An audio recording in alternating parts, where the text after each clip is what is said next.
আজি সাধাৰণ সভাৰ লখিমপুৰ সভাপতি হিচাপে নিযুক্তি দিলে মতাৰ বাবে বিশেষ জ্ঞাতিবৰ্গক ধন্যবাদ জ্ঞাপন কৰিছোঁ। আৰু যিহেতু মোৰ সভাপতি কৰ্তৃত্বত যে মোৰ যেতিয়ালৈকে উপাধি থাকিব মোৰ তেতিয়ালৈকে মোৰ জাতিৰ হকে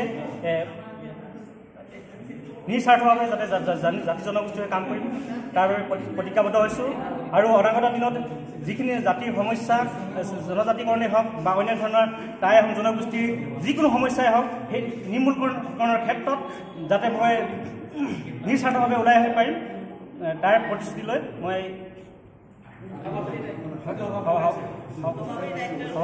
দায়িত্বভাৰ গ্ৰহণ কৰিছোঁ।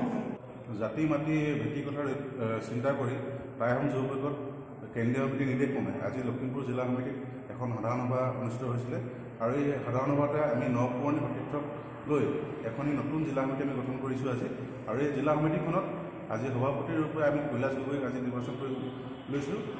আৰু কাৰ্যকৰী সভাপতি হিচাপে ৰাজু তামুলী আৰু দ্বিতীয় সম্পাদক হিচাপে আমাৰ কুকিল কাকতি আৰু সত্যপদ বৰুৱাক আজি আমি দ্বিতীয় সম্পাদক হিচাপে আমি নিৰ্বাচিত কৰি লৈছোঁ।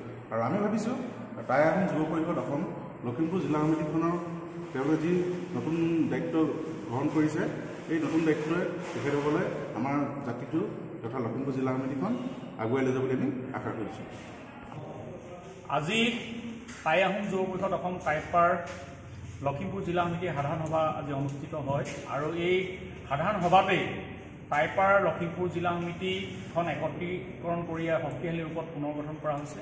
আৰু এই লখিমপুৰ জিলা সমিতি দায়িত্বপ্ৰাপ্ত বিষয়ববীয়াসকল হ'ল মুখ্য উপদেষ্টা হিচাপে সঞ্জীৱ লঘু কোঁৱৰ, সভাপতি হিচাপে কৈলাশ গগৈ, কাৰ্যকৰী সভাপতি ৰাজু তামুলী আৰু যুটীয়া সম্পাদকদ্বয় কুকিল কটকী আৰু সত্যপদ বৰুৱাৰ নেতৃত্বত এই নতুন লখিমপুৰ জিলা সমিতিখনে আমাৰ মহিলা পৰিষদৰ সহযোগ লৈ এই জিলাখনৰ আমাৰ টাই আহোম জনগোষ্ঠীৰ লোকসকলৰ বিভিন্ন সা সমস্যাৰ ক্ষেত্ৰত চৰকাৰৰ আৰু কেন্দ্ৰীয় সমিতিৰ দৃষ্টি আকৰ্ষণ কৰিব।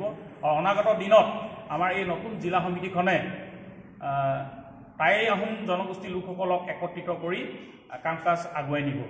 আৰু শেহতীয়াকৈ আমি দেখিছোঁ যে টাই আহোমকে ধৰি 6 জনগোষ্ঠীৰ জনজাতিকৰণৰ ক্ষেত্ৰত এই বিজেপি চৰকাৰখনে সদায় আমাক প্ৰতাৰণা কৰিছে।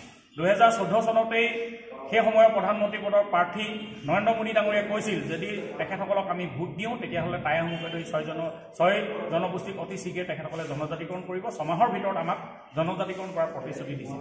সেই নৰেন্দ্ৰ মোদী ডাঙৰীয়া আজি 3বাৰ প্ৰধানমন্ত্ৰী হ'ল, 2বাৰকৈ অসমত চৰকাৰ হ'ল, তাৰ পাছতো কিন্তু সেই প্ৰতিশ্ৰুতি হৈ ৰ'ল। গতিকে প্ৰতিশ্ৰুতি আৰু প্ৰতাৰণা যথেষ্ট হৈছে। ইয়াৰ বিপৰীতে টাই আহোম জনগোষ্ঠী আজি আগুৱাই আহিছে। আজিৰ লখিমপুৰ সাধাৰণ সভাতো এই কথাবিলাক বিশেষভাৱে আলোচনা কৰা হৈছে। আৰু সমগ্ৰ অসমত যি গণসংকাৰ কাৰ্যসূচী জনজাতিকৰণৰ দাবীত সেই কাৰ্যসূচীও অহা 31 মাৰ্চ তাৰিখে ইয়াত সহস্ৰাধিক লোক লৈ আমি লখিমপুৰ জিলা সদৰত আমি কাৰ্যসূচী আমি ৰূপায়ণ কৰিম। সেই সন্দৰ্ভত আজি বিশেষভাৱে আমাৰ আলোচনা হৈছে। আৰু অনাগত দিনত টাই আহোম জনগোষ্ঠীক যদি জনজাতিকৰণ নকৰে তেতিয়াহ'লে আমি কিন্তু এই বিজেপি দল আৰু চৰকাৰক আমি শান্তিত থাকিবলৈ নিদিওঁ। আমি ইতিমধ্যে মাৰ্চ মাহৰ 4টাকৈ সপ্তাহত প্ৰথম 10 মাৰ্চত ডিব্ৰুগড়ত, 18 মাৰ্চত শিৱসাগৰত, 24 মাৰ্চত গোলাঘাটত আৰু 31 মাৰ্চত এই লখিমপুৰ জিলাত আমি গণসংকাৰ কাৰ্যসূচী লৈছোঁ। ইয়াৰ পাছতে আমি সমান্তৰালভাৱে জোৰ সমদল, বাইক ৰেলী, ৰেলপথ অৱৰোধ, অৰ্থনৈতিক অৱৰোধ, অসম বন্ধৰ দৰে আমাৰ তীব্ৰ যিবিলাক গণতান্ত্ৰিক কাৰ্যসূচী আছে ধাৰাবাহিক ৰূপত আমি লৈ যাম। আৰু যি পৰ্যন্ত টাই আহোমকে ধৰি 6 জনগোষ্ঠীক জনজাতিকৰণ নকৰিব সেই পৰ্যন্ত অসম চৰকাৰ আৰু কেন্দ্ৰীয় চৰকাৰক বিজেপি নেতৃত্বাধীন এই 2খন চৰকাৰক আমি কেতিয়াও শান্তি